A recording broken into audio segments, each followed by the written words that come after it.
ఇప్పుడు రేపు సర్పంచ్ ఎలక్షన్ లో ఓటుకు 2000 రూపాయలు ఇస్తారండి. ఏం చేస్తారా 2000 రూపాయలతో? 5 ఏళ్ల పాటు ఆయన సర్పంచ్ ఉంటారు. రేపు రాబోతున్నాయి సర్పంచ్ ఎంపీటీసీ ఎలక్షన్స్ రాబోతున్నాయి కదా, ఎవడు ఎంత ఇస్తాడనేది చూస్తున్నాం మనం. ఒకవేళ డబ్బులు లేనివాడు పోటీ చేస్తే వాడు మంచోడైనా మన దగ్గర పైసలు వాడే గెలుస్తాడా? ప్రాణాలతో ఉంటే వీడెక్కడున్నా రాజేరా.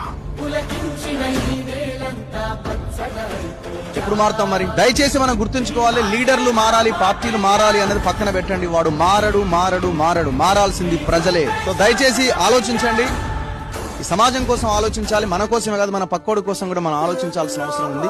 మనం మారి మన ఎజెండాలకు వాడిని తీసుకురావాలి. వాడెట్లా మారతాడు? వాడు దొంగే కదా, దొంగ ఎట్లా మారతాడు? సార్ చెప్పినట్టు పులి శాకాహారి ఎట్లయితుంది? అది మాంసమే తింటది. సో అందుకే ప్రజలు మారాలి. మనలో మార్పు వచ్చినప్పుడే లీడర్లు మారుతారు, పార్టీలు మారుతాయి, రాష్ట్రం దేశం కూడా బాగుపడుతుంది.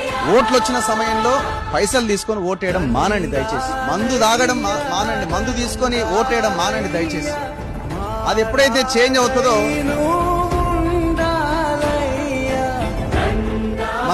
మనం మంచిగా ఓటేయడానికి, మనం మంచి వాళ్ళకి ఓటేయడానికి మనం ప్రయత్నం చేస్తాం. అరే అందరూ దొంగలే ఉన్నారు ఓటేసేదానికంటే ఎవడో ఒకటి మంచి దొంగ ఎవడో ఉంటాడు కదా, వానికి వేయండి.